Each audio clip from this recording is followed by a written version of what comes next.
Sa panahon ngayon, ang social media ay hindi lang basta platform para sa memes at updates. Isa na rin itong battlefield ng opinyon, paniniwala at politika.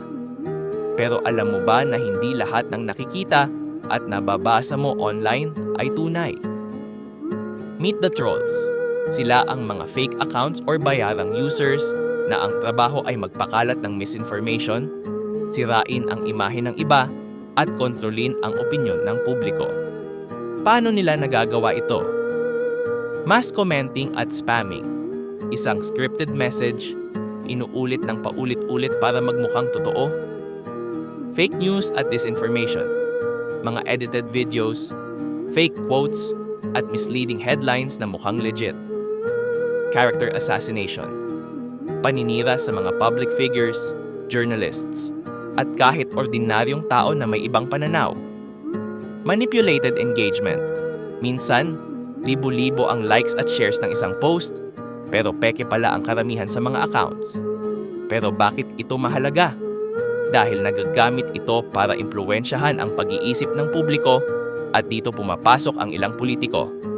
Ginagamit ng ilang politiko ang trolls para sa kanilang advantage. Upang palakasin ang kanilang imahe, pinalalabas na sila ang tunay na sagot sa problema ng bayan.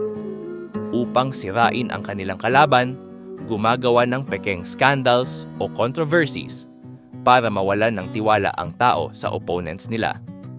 Upang guluhin ang opinyon ng publiko. Kapag may issue, ginagamit ang trolls para palalain ang away sa social media para hindi makapag-focus ang tao sa tunay na problema. At mas malala, may ilang politiko mismo ang direktang gumagamit ng trolls.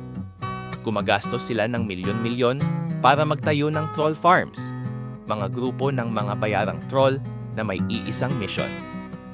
Pabanguhin ang pangalan nila online siraan ang sinumang lumalaban sa kanila. Manakot ng mga kritiko gamit ang online harassment. Ito ang dahilan kung bakit maraming Pilipino ang nahuhulog sa bitag ng misinformation. Dahil paulit-ulit na nating nakikita, naririnig, at nababasa ang isang bagay, akala natin ay totoo, kahit hindi. Pero paano tayo makakaiwas sa ganitong manipulasyon?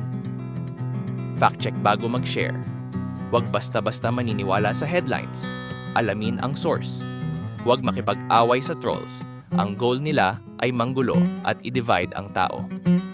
I-report ang fake accounts. Social media platforms allow us to report trolls and misleading content. Gamitin ang critical thinking.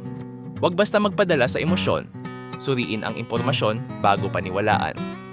Sa huli, ang pinakamalakas na sandata natin laban sa trolls ay katotohanan at kaalaman. Ikaw, paano mo lalabanan ang trolls sa social media?